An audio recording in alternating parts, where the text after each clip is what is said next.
آج اہل ایمان بھی اس دنیا سے دھوکہ کھا بیٹھے، وہ اس دنیا ہی کو سب کچھ سمجھ بیٹھے، یہاں کی خوبصورتی، یہاں کا حسن و جمال، یہاں کی طرح طرح کی چیزیں، یہاں کے باغات، یہاں کی نہریں، یہاں کے آبشارے، انہی کو دل دے بیٹھے اور یہ سمجھ بیٹھے کہ اس سے اچھی جگہ کوئی اور نہیں ہے۔ میرے دوستو بزرگوں، اللہ نے ہمارے اور آپ کے لیے اس سے کہیں زیادہ بہتر جگہ تیار کر رکھی ہے، جس کا نام جنت ہے۔ اگر یہ دنیا واقعی اللہ کی نگاہ کے اندر کوئی عظمت والی جگہ ہوتی، اللہ کے یہاں اس کا کوئی مقام ہوتا، تو اللہ اس کو فنا نہیں کرتا۔ حالانکہ اللہ خود فرماتا ہے یہ ایک وقت آنے والا ہے جب اس دنیا کے تمام یہاں کے حسن و جمال، یہاں کے اچھے اچھے نظارے جو آج ہمارے دلوں کو بھاتے ہیں، اللہ ان سب نظام کو درہم برہم کر دے گا۔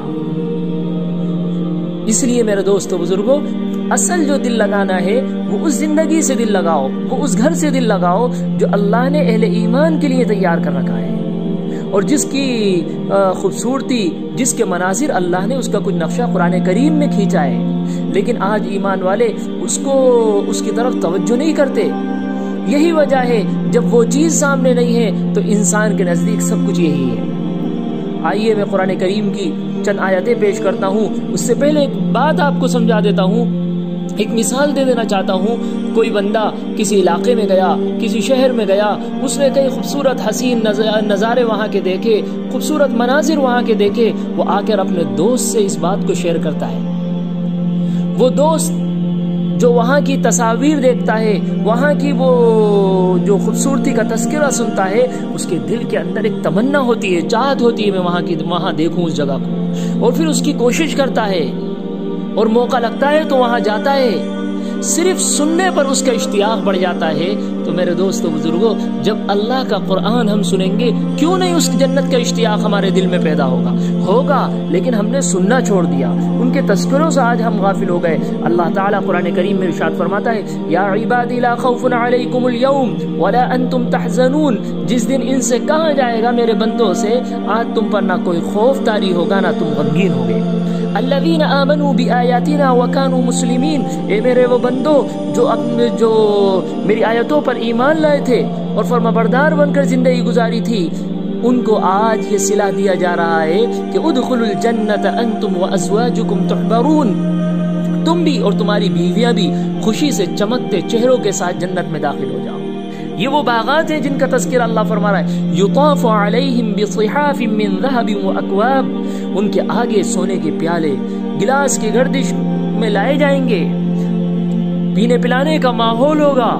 وفیہا ما تشتہیہ الانفس وتلذ الاعین وانتم فیہا خالدون، اور اس جنت میں، ان باغات میں ہر وہ چیز ہوگی جس کی دلوں کو خواہش ہوتی ہے، وتلذ الاعین، اور جس سے آنکھوں کو لذت حاصل ہوتی ہے، وہ تمام چیزیں وہاں ہوگی، اور وہاں دیکھ کر واپس نہیں آنا ہے، بلکہ فیہا خالدون، اور اس کے اندر تو ہمیشہ ہمیش بھی رہنا ہے۔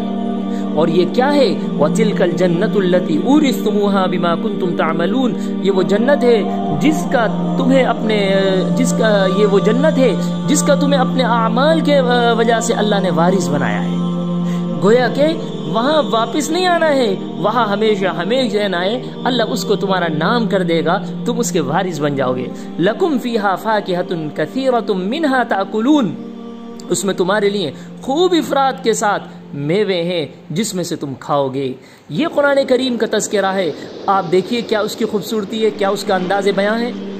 ایسے ہی اللہ تعالیٰ نے سورہ دخان میں ارشاد فرمایا، ان المتقین فی مقام امین، پرہیزگار لوگ یقیناً امن و امان والی جگہ پہ ہوں گے۔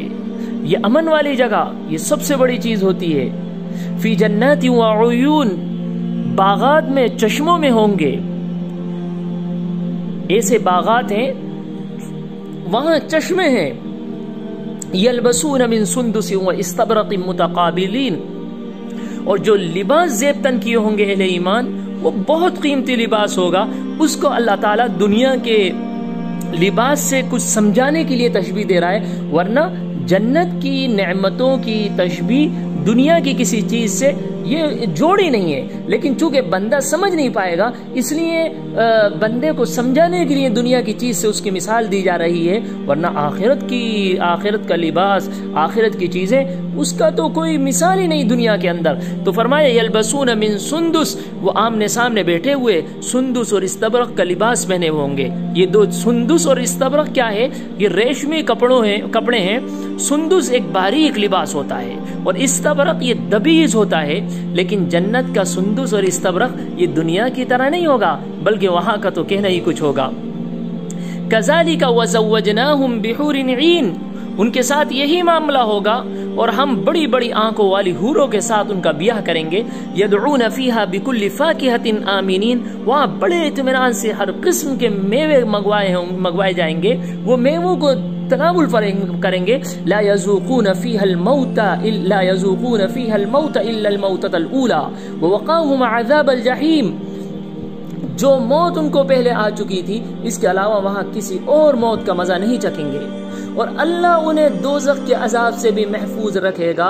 اور یہ سب کیوں ہے؟ اللہ فرما رہا ہے یہ میرا فضل ہے ان کے ساتھ، جو ایک پاکیزہ زندگی وہ گزار کے آئے ہیں، ایک خوبصورت زندگی گزار کے آئے ہیں، اس کا صلہ ہے اور پروردگار کا فضل ہے۔ فضلا من ربک ذالک هو الفوز العظیم، یہ سب تمہارے پروردگار کی طرف سے فضل ہوگا، اس انسان کے لیے زبردست کامیابی، فوز العظیم، سب سے بڑی کامیابی ہے کہ انسان کو وہ مقام اللہ کی طرف سے عطا کر دیا جائے۔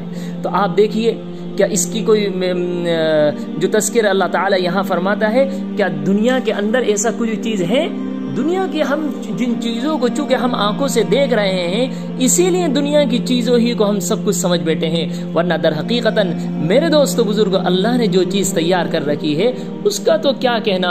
ایک جگہ اللہ تعالی سورہ دہر میں ارشاد فرماتا ہے وَجَزَاهُمْ بِمَا صَبَرُوا جَنَّةً وَحَرِيرًا، جو دنیا میں انہوں نے صبر سے کام لیا تھا، لوگ اپنی خواہشات کو پوری کر رہے تھے، غلط کاموں کو پورا کر رہے تھے، جہاں دل چاہ رہا تھا جا رہے تھے، جو دل چاہ رہا تھا دیکھ رہے تھے، جو دل چاہ رہا تھا کھا رہے تھے، ایک منمانی زندگی جو گزار رہے تھے۔ لیکن دنیا میں کچھ بندے ایسے بھی تھے وہ یہ سوچتے تھے اللہ ناراض ہو جائے گا، اس لیے بڑے احتیاط سے اور اپنی خواہشات کو دباتے تھے، اس کے اوپر صبر سے کام لیا کرتے تھے۔ اللہ فرما رہا ہے وَجَزَاهُمْ بِمَا صَبَرُوا، یہ جو صبر دنیا میں انہوں نے کیا ہے اس کا بدلہ کیا ہے؟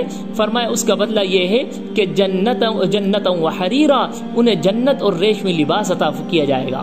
متکئین فیہا علی الارائک، ان کی نشستوں کا تذکرہ کیا جا رہا ہے کہ جب یہ اس گارڈنوں میں بیٹھیں گے، ان باغات کے اندر بیٹھیں گے تو وہاں کیا کس انداز میں وہ بیٹھے ہوں گے، تو بتایا جا رہا ہے متکئین فیہا علی الارائک، وہ ان باغوں میں آرام دہ اونچی اونچی نشستوں پر اور ان کے تکیے لگے ہوئے ہوں گے اور وہاں وہ بیٹھے ہوں گے۔ لا یرون فیہا شمسا ولا زمہریرا، اور جس جگہ پر وہ بیٹھے ہوں گے وہاں کا ٹیمپریچر، وہاں کا یہ حال ہوگا کہ فرمایا جہاں نہ دھوپ کی تپش دیکھیں گے اور نہ کڑاکے کی سردی دیکھیں گے، ٹیمپریچر ایسا ہوگا جس میں انسان کو ایک اندری ایک فطری جو ایک راحت انسان کو میسر آتی ہے، اللہ وہ ماحول ان کا عطا فرمائے گا۔ وَدَانِيَةً عَلَيْهِمْ ظِلَالُهَا وَذُلِّلَتْ قُطُوفُهَا تَذْلِيلًا، حالت یہ ہوگی ان باغوں کے سائے ان پر جھکے ہوئے ہوں گے، ان کے پھل مکمل طور پر ان کے آگے جھکے جا رہے ہوں گے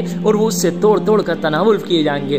دنیا کے اندر موسم ہوتا ہے، موسم پہ پھل ملتا ہے، لیکن اللہ فرما رہا ہے اور بے موسم کا پھل ملتا بھی ہے تو وہ ذائقہ اس کے اندر نہیں ہوتا جو موسم پہ ہوتا ہے، لیکن اللہ فرما رہے وہاں ہر موسم کا، ہر جگہ کا جو پھل ہوتا ہے اللہ پورا سمیٹ کر اللہ تعالیٰ اہل ایمان کو ان باغوں میں عطا کرے گا۔ اور پھر ارشاد فرمایا وَيَطُوفُ عَلَيْهِمْ بِآنِيَةٍ مِّن فِضَّةٍ وَأَكْوَابٍ كَانَتْ قَوَارِيرَ، وہاں کے برتنوں کا تذکرہ کیا جا رہا ہے، ایسے خوبصورت خوبصورت برتنوں میں ان کو ہم ان کو مشروبات اور معقولات ان کو ہم عطا کریں گے۔ اللہ کا وہاں یہ نظام ہوگا ان لوگوں کے ساتھ۔ ہم دیکھتے ہیں سونا اور چاندی کا جو برتن ہوتے ہیں، جب اس میں کوئی چیز ڈال دی جائے تو نظر نہیں آتی نیچے سے بازو سے، بلکہ کانچ کا ایک برتن ہوتا ہے اس میں سے نظر آتی ہے۔ لیکن اللہ فرما رہا ہے ہم نے جو وہاں سونے چاندی کے جو برتن تیار کر رکھے ہیں وہ بالکل ایسے ہیں جیسے کانچ کی طرح چمکتے دمکتے ہیں. ان کا یعنی ایک مثال دینے کے لیے آپ کو سمجھایا جا رہا ہے، ورنہ وہاں کا تو کیا کہنا. اللہ فرما رہا ہے وہ تو اسی لیے اللہ کے نبی صلی اللہ علیہ وسلم نے وہاں کے بارے میں ارشاد فرمایا تھا، ما لا عین رات ولا اذن سمعت ولا خطر على قلب بشر. کسی آنکھوں نے وہاں کا نظارہ نہ دیکھا ہے، نہ کبھی کوئی اس کا مثل انسان کا نہیں، کوئی مثل انسان نے دنیا میں نہیں دیکھا، اور نہ جو ہے ایسے تذکرے دنیا میں کبھی سنے ہیں جو وہاں جا کر وہ دیکھے گا، اور نہ کوئی دل کے اندر ایسی خواہشات کبھی آئی ہیں جو انسان وہاں جا کر اس کا معائنہ کرے گا، جب دیکھے گا. تو اللہ نے وہ چیزیں وہاں تیار کر رکھی ہیں. وہاں جو اللہ نے خدام رکھ رکھے ہیں ان کا تذکرہ کرتے ہوئے اللہ تعالیٰ ارشاد فرما رہا ہے وَيُسْقَوْنَ فِيهَا كَأْسًا كَانَ مِزَاجُهَا زَنْجَبِيلًا. یہ تو اللہ تعالیٰ وہاں کے خدام کا تذکرہ کرتے ہوئے ارشاد فرماتا ہے وَيَطُوفُ عَلَيْهِمْ وِلْدَانٌ مُخَلَّدُونَ إِذَا رَأَيْتَهُمْ حَسِبْتَهُمْ لُؤْلُؤًا مَنْثُورًا. جیسے بکھرے ہوئے موتی ہوتے ہیں وہ ایسے نوجوان ہوں گے جو آپ کے ارد گرد گھوم رہے ہوں گے. وَإِذَا رَأَيْتَ ثَمَّ رَأَيْتَ نَعِيمًا وَمُلْكًا كَبِيرًا. حقیقت تو یہ ہے جب تم وہ جگہ دیکھو گے تو تمہیں نعمتوں کا ایک جہاں، ایک بڑی سلطنت نظر آئے گی. اللہ اکبر کبیرہ. کیا اللہ نے فرمایا وَإِذَا رَأَيْتَ ثَمَّ رَأَيْتَ نَعِيمًا وَمُلْكًا كَبِيرًا. نعمتوں کا جہاں ایک بڑی سلطنت نظر آئے گی، جہاں نعمتیں پھیلی ہوئی ہوں گی اور انسان دیکھ کر حیران ہو جائے گا. عَلَيْهِمْ ثِيَابُ سُنْدُسٍ خُضْرٌ وَإِسْتَبْرَقٍ وَحُلُّوا أَسَاوِرَ مِنْ فِضَّةٍ وَسَقَاهُمْ رَبُّهُمْ شَرَابًا طَهُورًا. خود پروردگار اپنے ہاتھوں سے جام انسان کو پلائے گا. إِنَّ هَذَا كَانَ لَكُمْ جَزَاءً وَكَانَ سَعْيُكُمْ مَشْكُورًا. اور فرمایا جائے گا یہ ہے تمہارا انعام، تم نے دنیا میں جو محنت کی تھی اس کی پوری قدردانی کی گئی ہے. یعنی دنیا میں جو سنبھل کر زندگی گزاری تھی، اے میرے بندو اس کا اجر ہے جو تمہیں دیا جا رہا ہے.